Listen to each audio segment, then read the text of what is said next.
Горы Саянского хребта всегда славились своей суровой красотой.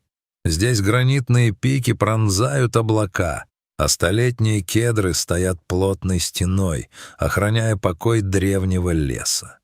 Но в тот пасмурный вторник покой был нарушен. Звук пришел с восточного склона, дикий, надрывный, полный такой первобытной боли, что птицы мгновенно смолкли, а мелкое зверье забилось в норы. Это не был охотничий рык.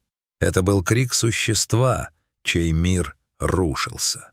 Группа скалолазов под руководством Марка, человека, чье лицо было изрезано морщинами так же сильно, как окрестные скалы трещинами, в это время находилась на перевале чертов палец.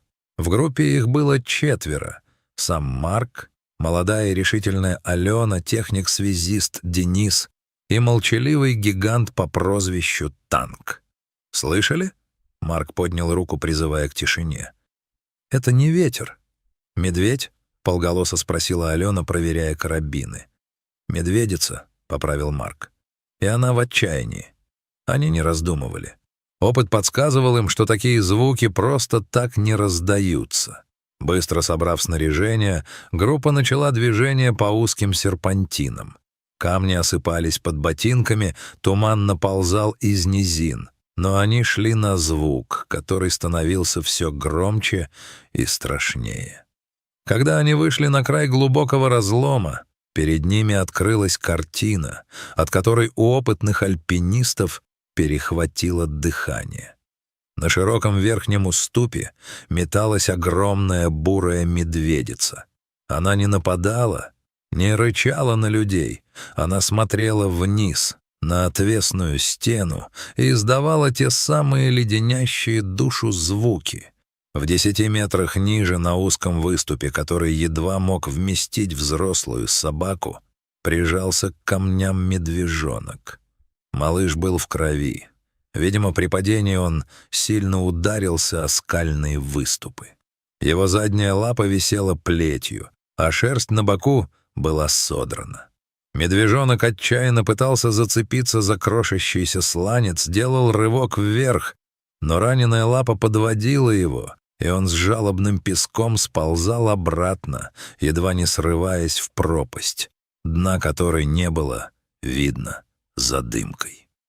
«Он не выберется сам», — прошептал Денис. «Слишком крутой склон, а он ранен». Медведица увидела людей. Она замерла, ее маленькие глаза встретились с глазами Марка. В этот момент между человеком и зверем произошло нечто необъяснимое. Она не сделала попытки броситься, хотя медведица с детенышем — самый опасный хищник в лесу. Она словно замерла в ожидании, понимая, что эти двуногие — бедная надежда. Скалолазы быстро оценили обстановку. Спуститься к медвежонку на веревках было можно, но забрать его — задача почти невыполнимая. Дикий зверь, даже маленький, в панике превращается в клубок когтей и зубов. К тому же медведица наверху могла неверно истолковать их действия и атаковать в любой момент. «Нужно вызывать небесных», — решил Марк. «Денис, связь». Денис уже набирал номер регионального центра МЧС. Связь в горах была капризной, но на краю обрыва сигнал поймал одну палку. «База — это группа Марка. У нас ЧП на Красном обрыве. Раненый медвежонок на полке, мать наверху. Самим не снять, риск обрушения и нападения. Нужна вертушка с сеткой. Прием». Каждая секунда тянулась как час. Медвежонок снова соскользнул, его когти со скрежетом прошли по камню, и он завис на одной передней лапе над бездной. Медведица взвыла так, что у Алены на глазах выступили слезы. Но малыш все же подтянулся и снова вжался в скалу. Спустя 15 минут вдали послышался рокот. Ярко-оранжевый вертолет МЧС показался из-за пика. Пилоты-асы знали этих скалолазов и знали, что те не стали бы поднимать борт по пустякам. Гул винтов заполнил ущелье. Медведица начала метаться, и ее пугал этот железный зверь, спускающийся с небес.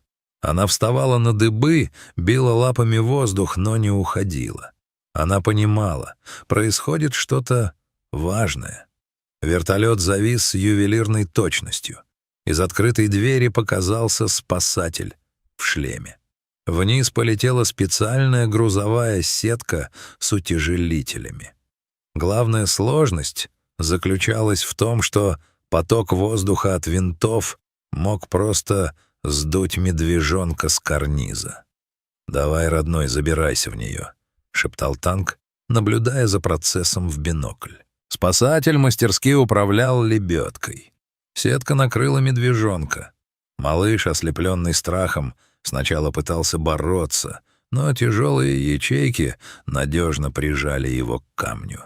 Спасатель затянул петлю и подал знак пилоту. «Поднимай». Когда сетка с живым грузом оторвалась от карниза, медведица затихла. Она следила за каждым движением. Вертолет медленно перелетел через край обрыва и аккуратно опустил сетку на траву в 50 метрах от леса.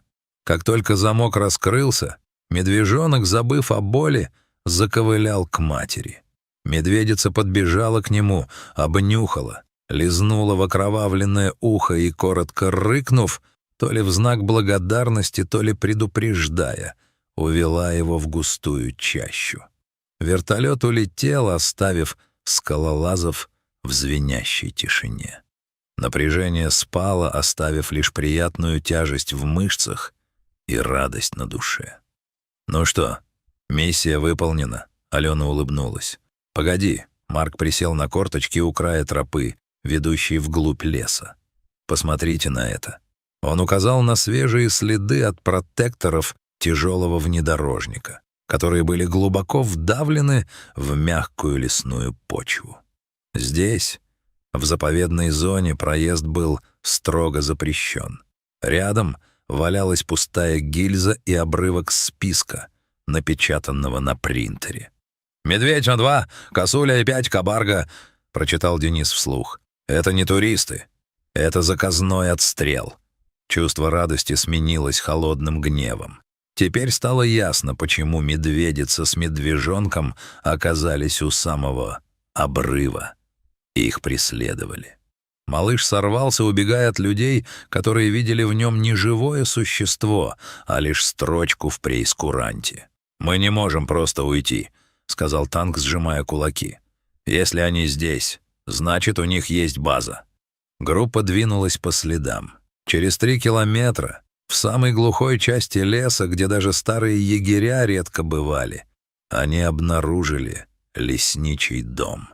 Когда-то это был уютный кордон, но сейчас он выглядел заброшенным и мрачным.